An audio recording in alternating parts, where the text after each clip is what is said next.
Welcome to the second ever HTF Women's History Month special. I'm your host today, Maddie Glass, and today we will be talking about so many inspiring women and moments in the sports history. We're going to be starting it off by talking about some young stars in women's sports and then going into some of the best women's sports teams of all time. Next, we will discuss the biggest moments in sports from the last 2 years and finally some women making a mark in the sports industry. Stay tuned because we have a great show planned for you today.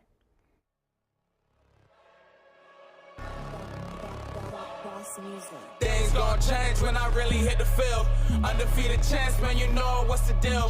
Tryna find a kid, I'm in the field doing drills. Boy, you just a sucker, you ain't never keep it real. 3 rings in my hand, I'm a warrior to the max. When I hang it up, they gon' have to give me plaques. Step up in the building and I only bring the facts. When I make a highlight, they gon' replay, run it back, okay? Always locked in, I don't got time to lax. Saying he the best, he could take a lap. Batted 1,000 when you check the stats. Boy, is you ready? You ain't gotta ask. Welcome back, and for segment 1, I'm here with Frankie and Leah. Thank you so much for coming on with me today. And we're going to be starting it off with some players that are going to be the face of women's sports for a very long time. We tried to focus on players 25 and under that across all different sports. So, Leah, I'm going to start it off with you. You have tennis, so tell me about, the star in tennis sports. So today I'm going to be talking about Coco Gauff. As a lot of people have already heard, she won the U.S. Open women's title in 2023 at only 19 years old, making her join both Tracy Austin and Serena Williams in being the only 3 American teenagers to ever win the women's national title. She rose to prominence in the sport by beating Venus Williams, one of her childhood idols, at the Wimbledon Championships when Gauff was just 15 years old. She was even making history before that because at just 13 years old, Gauff was the only U.S. Open Junior Girls finalist in history, and in 2018, at 14, she became one of the youngest winners of the French Open Junior Girls tournament. Yeah, she has 7 WA Tour titles, number 3 in singles ranking, number 1 in the world in doubles ranking, and was on the cover of Vogue this week. So not a bad year for her last year, but I'm excited to see, how her legacy grows because we're going to be watching her, grow up. Very long time. Yeah, and then I want to switch to a sport that probably doesn't get as much attention as any other sport, especially in women. So what can you tell me about a hockey player?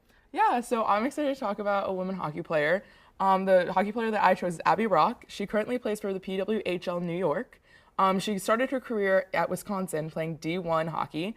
She played all 4 seasons, earning the A for her last season, got 28 points or higher for every season that she played, and her senior season she had 26 goals, 32 assists, and 58 points in 36 games, which is just insane.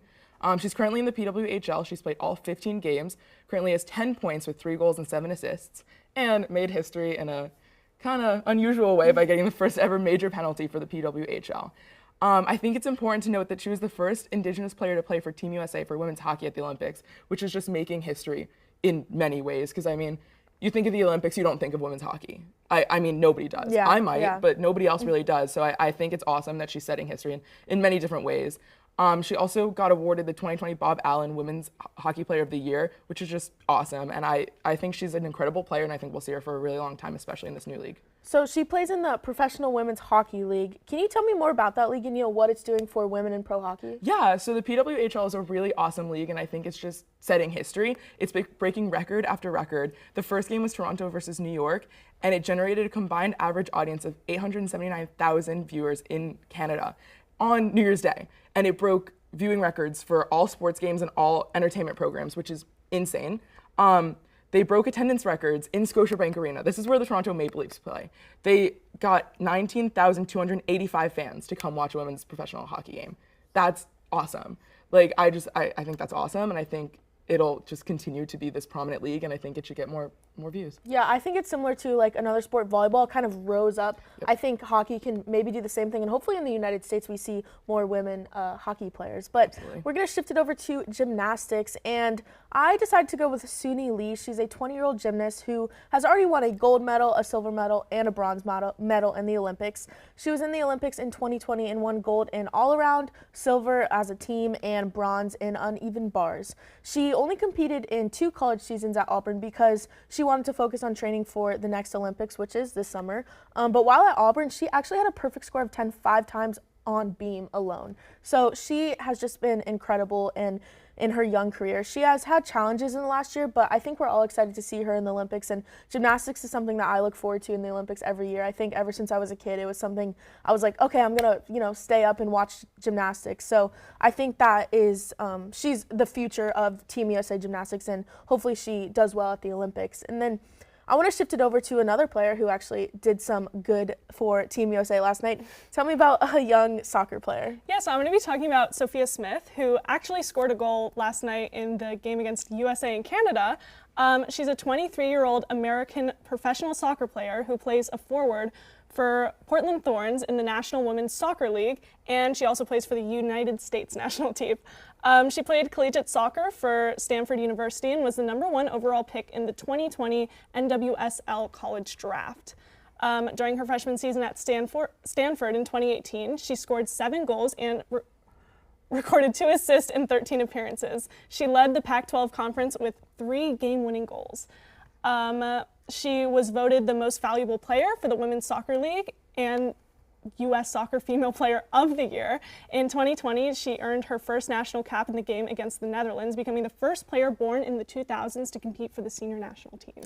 Yeah, and I want to note that she was the youngest player ever to win MVP in the NWSL at age 22 in her first full season. So she came in as a rookie. I think she missed some time her rookie year, but she came in the next year and won MVP and led her team to the championship and was named MVP of the game. So awesome. Just an incredible legacy that she's building.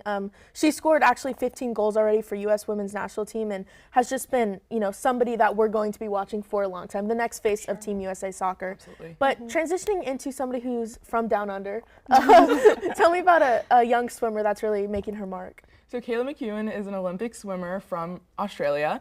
Her first Olympics was in Tokyo in 2020, where she won gold 3 times and bronze once, which is just insane. Like, she broke records as a 19-year-old at this Olympic Games, which is crazy. I think she's the best young swimmer right now, and maybe of all time, just at her age. Wow. Like, bold take, but I'm gonna take it. Let's not erase Katie Ledecky's legacy. But how old is Best Katie Australian, Ledecky? best Australian swimmer.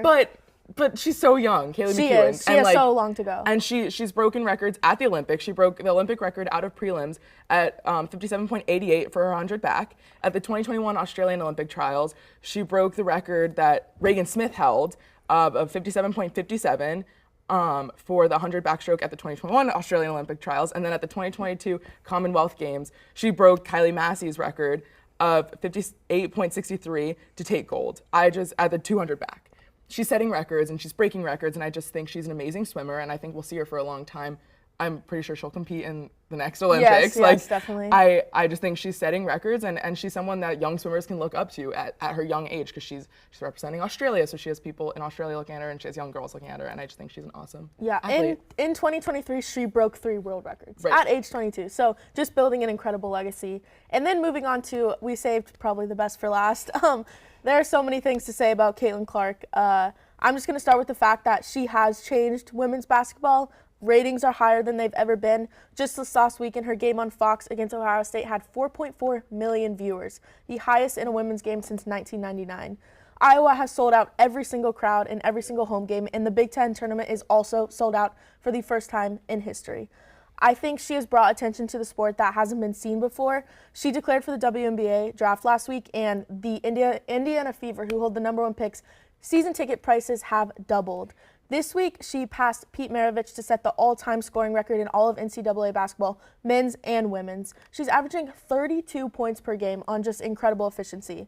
And honestly, she's just much-watched TV. Women's basketball is actually getting higher average viewers than men's basketball this season, which is just an incredible feat. She's the biggest star in college basketball, men's or women's, it doesn't matter. And I'm excited to see how she transitions to the WNBA and how she helps the WNBA, because the WNBA has so much talent, but they don't get the views that, other sports do. And I think, that fan base is going to travel. People are going to be watching the WNBA. It's going to be like Victor Wembanyama this year. They're going to tune in to see Caitlin Clark. Absolutely. And I'm excited to see that. I don't know about you, Frankie. I'm excited. I even think now she's setting records for how much it costs to get into an Iowa game. Yeah. The average price to get into an Iowa women's basketball game is over $200. And that's unheard of for college women's basketball. That's just awesome, and it's inspiring to see as a woman. And I think something else is she was a top prospect. She could have gone to UConn or South Carolina or Stanford and won a title, but she chose to stay in her home state and go to Iowa and build this legacy, which is just an incredible. And I really hope they do well in the tournament. I'm excited to see. They have a good team this year, so it'll be exciting to watch. But that's all the time we have for this segment. I'm so thankful for you guys for joining us, and I think we learned a lot about a lot of faces in women's sports. So stay tuned for the next segment. We will be right back. Hello, my name is Tyler Brownrigg. I hope you're enjoying watching whatever show it is that's playing right now here on Hitting the Field Network.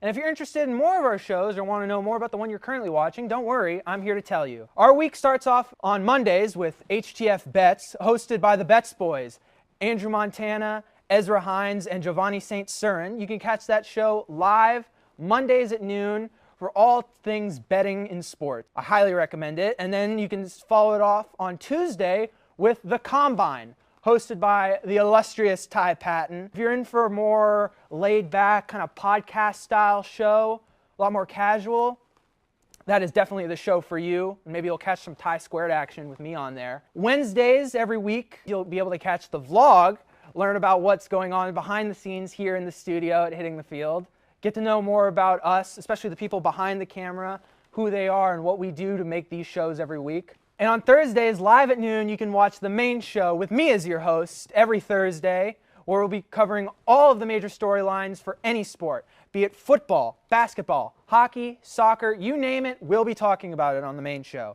And then Friday, you can watch Nighttime with your hosts, Maddie Glass and Patrick Previty, for all things college sports, especially with a focus on UCF sports and maybe the ones you haven't heard about so often, like tennis or women's track and field. It can be anything college on Nighttime. And if you're interested in joining Hitting the Field and you're a UCF student, DM us on any of our social medias at Hitting the Field, and also give us a follow on all those and subscribe to this channel if you want to catch more of our content. But enjoy the rest of your show. As always, I'm Tyler Brownrigg, and I'll be seeing you on Main Show. Welcome back to the show, and today I'm here with Bree and Kirsten. Thank you guys for being here. Let's take a moment. Kirsten was the one that originally came up with this idea to host a Women's History Month show last year. She produced the show last year, and she's the reason we have this. So thank you for being here, Kirsten. I'm excited that you could come on. And then I'll let you talk in a minute, but Okay. I think this next segment is something I'm really excited for. It was one of the first ideas I had. We have constantly talked about the greatest sports teams of all time. It's a very dinner conversation, something that happens all the time in studio right here. But we talk about the greatest NBA team, NFL team, MLB team, college football team. But I feel like we're never talking about the greatest women's sports team of all time. So we're going to be picking a few different sports and going over some of our picks. So we'll start with Kirsten. Kirsten, who's your pick for the greatest women's soccer team of all time? Okay, well, my pick, first of all, transcends every other pick, so I don't even want to hear it. But I'm talking about the 2019 FIFA World Cup team for the U.S., and it had Alex Morgan, Megan Rapinoe, Ashlyn Harris, Ali Krieger, Kelly O'Hara. If you don't know these names, then you don't know women's soccer, because Alex Morgan is like the #1 talked about female soccer player ever. And all of these women being on one team is kind of what set up the women's soccer fever, I think. And I hate to say it, but I am afraid that this is my 1996 Chicago Bulls.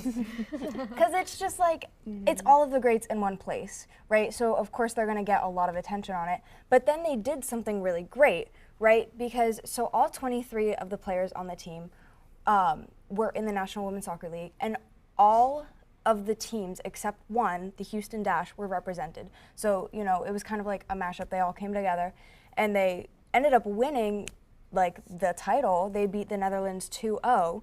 And that's great because, you know, you win. But then they did something which I think is even more memorable beyond just playing soccer. It's really what I think started the whole, okay, we need to bring more attention to women in sports and paying them correctly. Because in 2019, 28 of the National Women's Soccer League players ended up filing a lawsuit against like gender discrimination and being paid fairly. And here's why that's such a big deal. Because the FIFA Men's World Cup, they awarded $400 million to all 32 teams that competed, right? So after the breakdown, France, who ended up winning, got $38 million.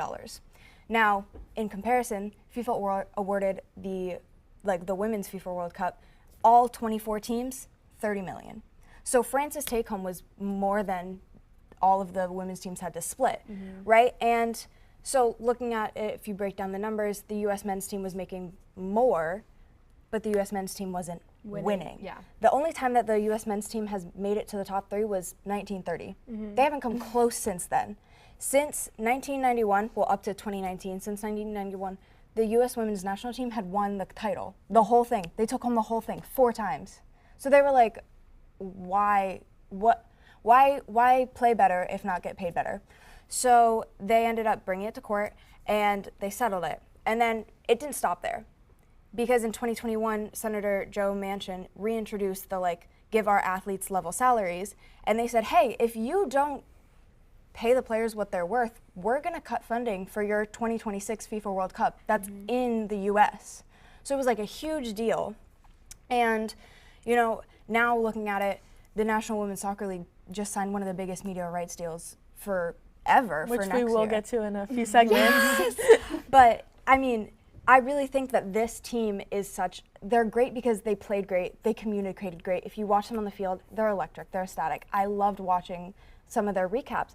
But I think this team is so memorable because they did so much more for the sport.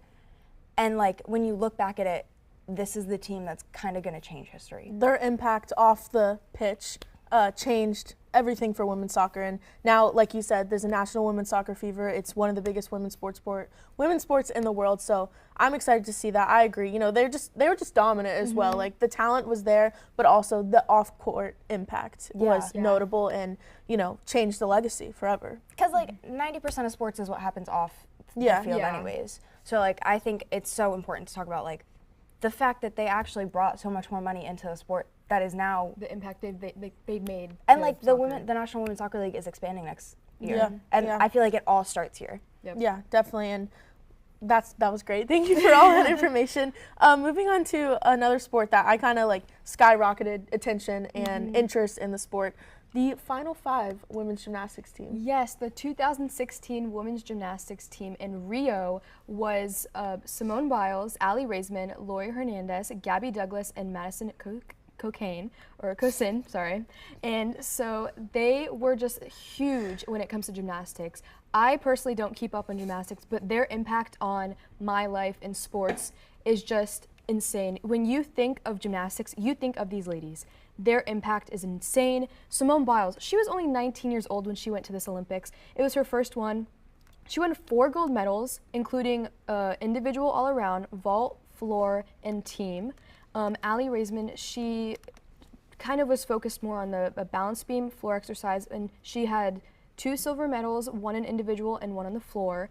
Lori Hernandez had, she earned a silver medal in her routines on the balance beam, and then Gabby Douglas, who is the first African-American woman to win a gold medal in any gymnastics, which she took home in the 2012 London Olympics.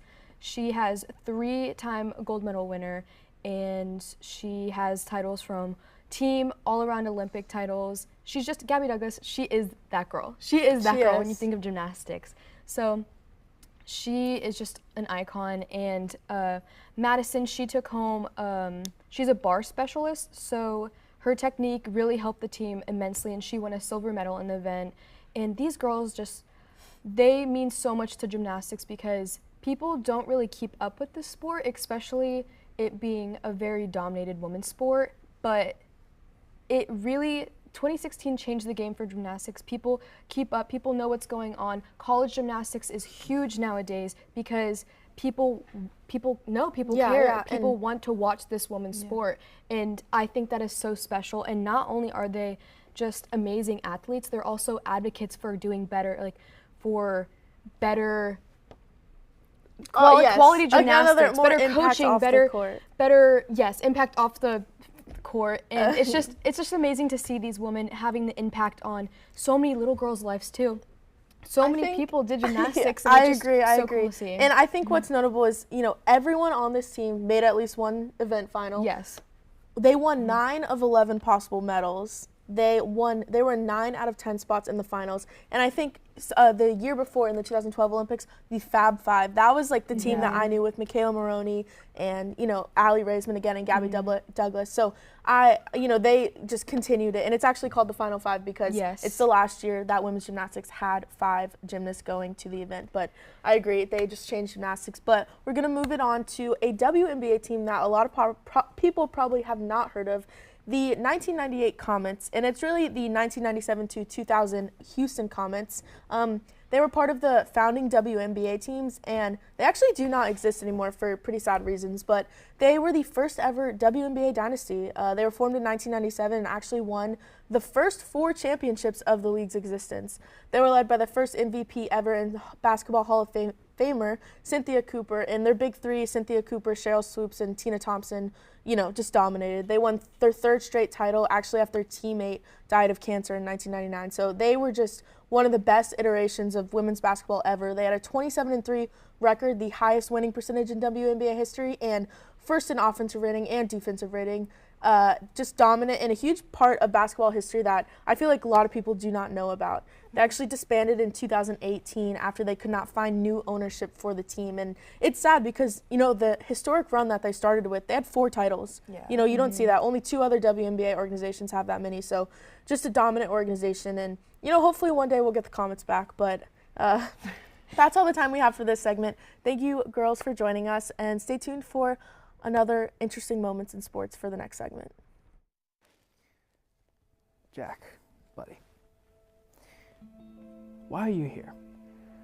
I don't really understand why I'm here. I got called a delusional fan. I just don't understand why I'm delusional if I think Kirk Cousins had the best mustache in the league. Well, Jack, buddy, I don't want to be the one to tell you this, but I don't think anybody looks cool in handlebars. But they're back, man. They're back. They're not. They're not. Sometimes you just got to face the hard truth. It's right there in front of you. All these people, they're calling you delusional, but sometimes you got to worry about, am I projecting? Is it me? And in this Let me case, tell you something, bud. It could never be me. Anything I say is factual and truth, and that's why the Vikings are going 16-1 this year. Organization, you have to look at your roster and say, I've had Kirk O'Duggins for 6 years. Maybe it's time to move on. There is no moving on from Kirk Thuggins and Justin Jefferson.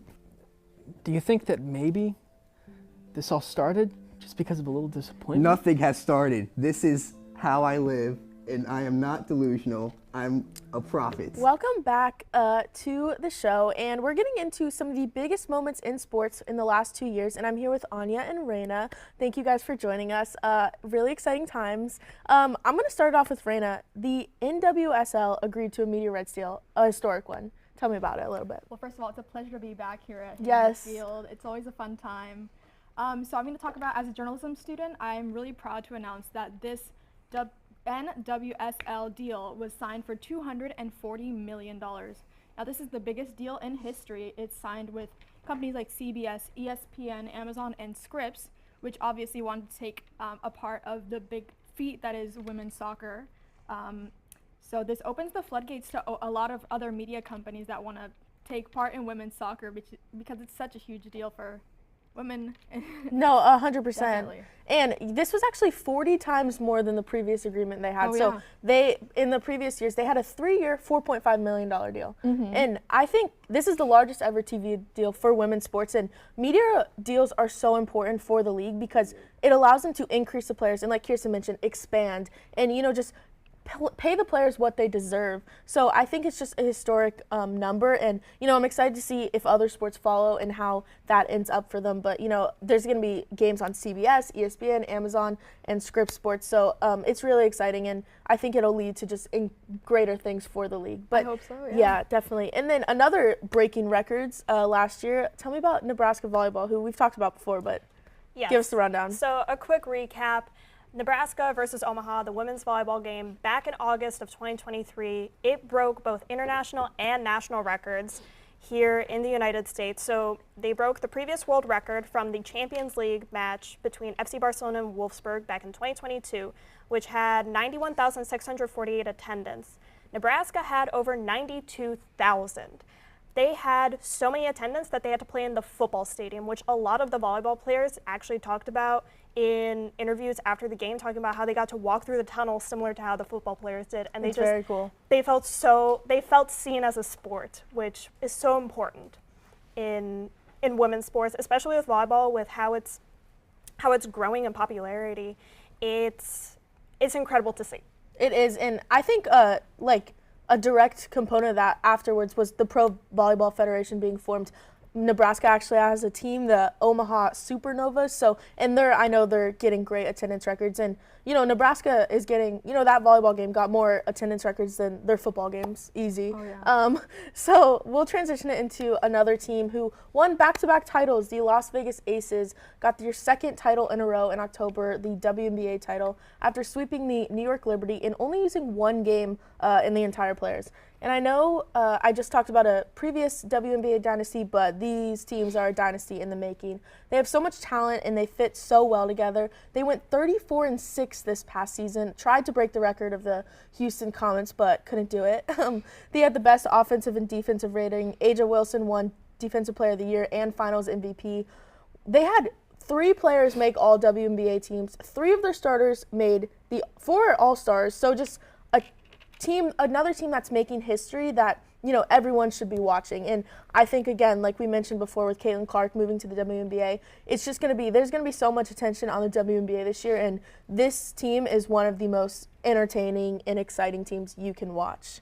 But we'll move it into another person who made history. Tell me about this. Another great journalism feat for women. Yes. For the first time in history, a voice of a woman was heard on the MLB stage and all across all their platforms. Jenny Cavnar's voice was the first women's voice in MLB history, and it cemented her as the first woman in Major League Baseball history to serve as the club's primary play-by-play voice. She was featured on the Today Show, CBS National, and she's received ESPN recognition. She said she's really grateful to start and really excited about this journey in an interview with CBS Colorado. And this not only is an amazing feat, but it opens the floodgates to many other women journalists for generations to come. She was hired by the Oakland Athletics as their new primary play-by-play announcers for the team's local broadcast on NBC Sports, the first woman to ever hold that full-time position. She had previously been a backup for the Colorado Rockies, but, got that upgrade, and, I'm really excited to hear her for the A's. I'm not going to tune into A's games if it wasn't for her, so I'll tune into her, see her announcing. But I think another play-by-play announcer, Kate Scott, is the Philadelphia 76ers play-by-play announcer. You have Beth Mowins in the NFL, Doris Burke, of course, in the NBA. So I think it's really cool to start seeing women holding more positions, not just sideline reporting, which obviously is so much talent and that goes into that, but also, analysts and play-by-play announcers and color commentators. So it's a really cool feat to see. Oh, yeah, it was refreshing. Historic. It was so refreshing to hear a woman's voice in Major League Baseball. Yes, I can imagine. Moving on to Fiona O'Keefe, who also made history. Yes, so for those of us here in Orlando, we remember the Olympic trials that were held back in February, and this is where Fiona O'Keefe set her own personal best and made her debut as a marathon runner. So Fiona O'Keefe, she is typically known for running long distances, but more so in the half marathon and 10-kilometer races. So she wanted to be a part of that Olympic team initially for the 10K, but with her coach's advice, she decided to go try out for the marathon. And with that, she had a record of 2 hours, 22 minutes, and 10 seconds, which for 26.2 miles is phenomenal, with an average of a 5-minute, 30-second pace throughout the marathon, dropping to as low as 5 minutes and 16 seconds or below in her closing miles. Those last 5 miles in a 26.2 mile race, she went faster. Yeah, it's insane. She was the first woman to win the trials in a marathon debut, set a trials record of a time of 2:22:10, and wins the U.S. Olympic trials in her first ever marathon. Yes, with sports bra chafing. Yes. Like the red you see on her bib at the end of the race, that is blood. She had a sports gel there that she was saving for the middle of the race, and it caused a very unfortunate chafing problem. I can't even imagine. Just an incredible feat and, again, historic numbers. But moving on to Simone Biles, who made her return from her break and won her 21st world title to become the most decorated gymnast of all time in June of 2023. She won the gold in the women's all-around at the World's Gymnastics Championship.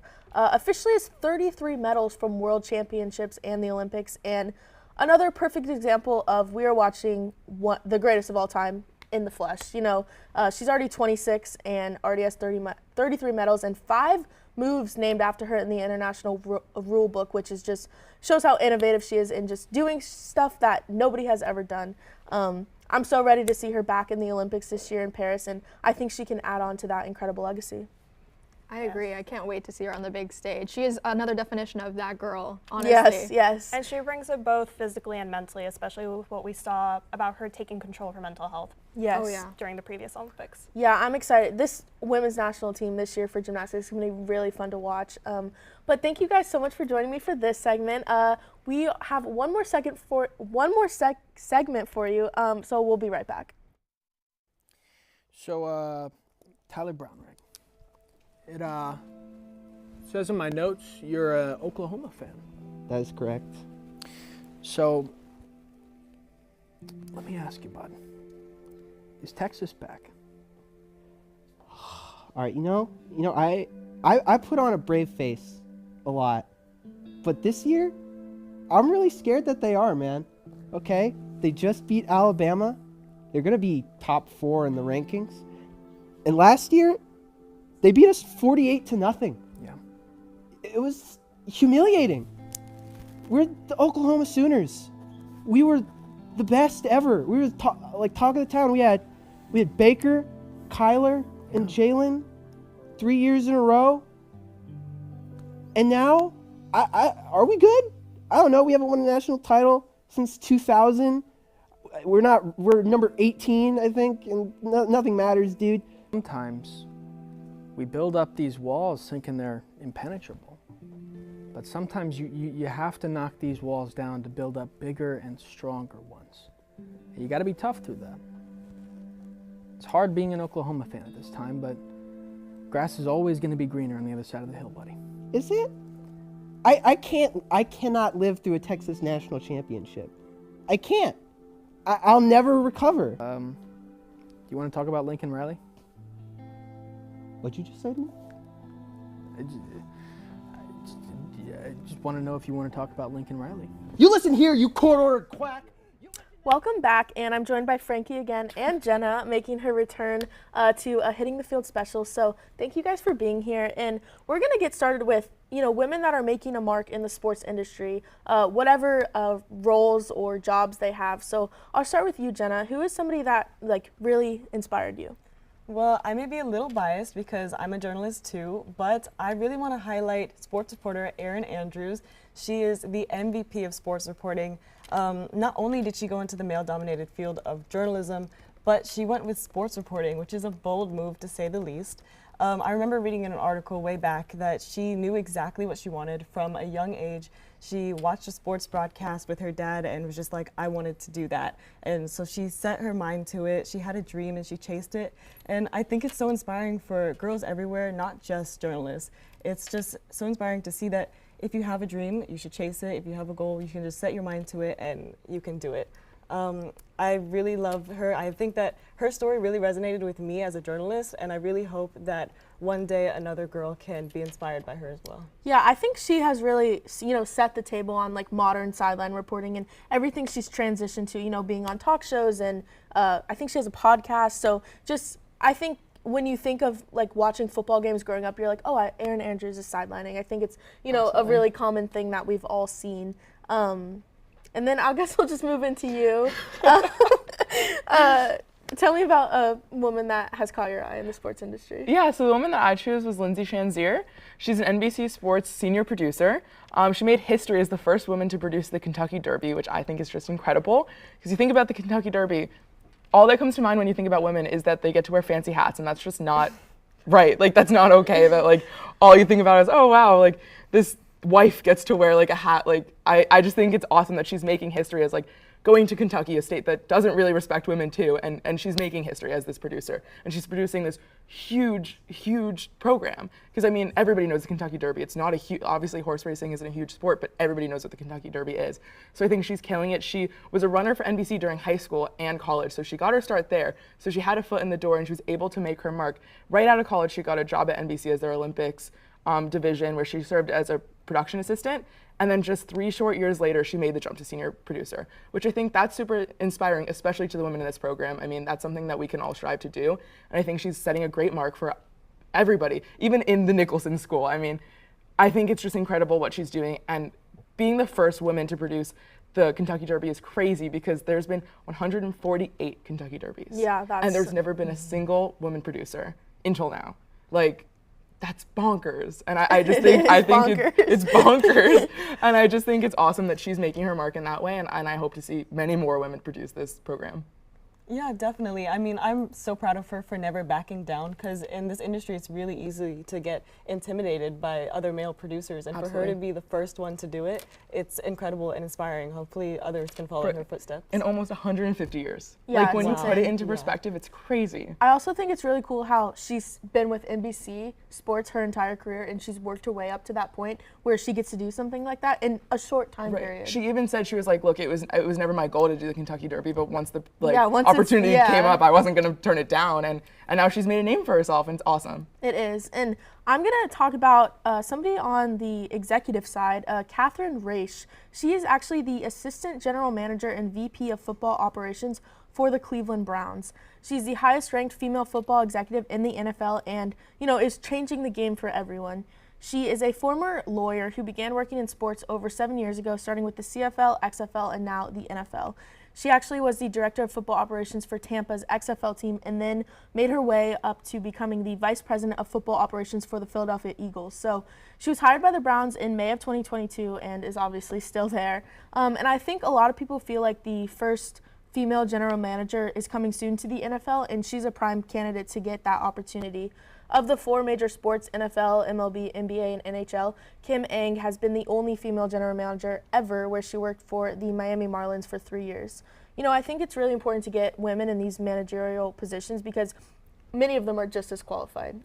If not more. Yeah, and I think in the future we're going to see definitely more high-ranking executives across all sports. I know hockey has a lot of... well, obviously, let's talk about hockey. Keep sitting here. But no, I don't think it should just be hockey, because I mean, even like we talked about in segment 1, hockey is not a big sport. So I think it's awesome to see a sport like this highlight such a powerful woman. Yeah, and I think it also goes into like coaching staffs. We're seeing more women on, NFL coaching staffs, and I know the Chicago Bears just hired one. So also baseball, I think there's a minor league team that has a female head coach. Right. But I think that's definitely, key for me, because as somebody who wants to work for a professional sports organization, seeing women in powerful roles like that, inspires so many of us. Right, yeah, definitely. And I also wanted to add something about Erin Andrews. She makes sure that female fans aren't overlooked as well with her sportswear company called Wear. It's basically a sportswear brand made for women by women, because a lot of times female fans are overlooked and we don't really get the stuff that we want, Yeah, we want cute merch. Right, like we don't want to wear this ugly V-neck that has like a weird font on it. Yeah, I think all of these women are just people that continue to inspire the next generation and inspire all of us, as a journalist, producer, and, maybe a GM in the future. But thank you, everyone, for joining us for this show. Thank you to you guys for this segment. Every single person that went on air, everyone that's doing stuff behind the scenes. Obviously, this would not have happened if not for everybody helping, especially Giovanni, Ezra, Jared, and Justice. They all contributed highlights and graphics, so thank you for that. But that's all for our HTF Women's History Month special. We'll be back next year. I won't be here, but somebody will. So thank you so much to everyone, and we will see you next year.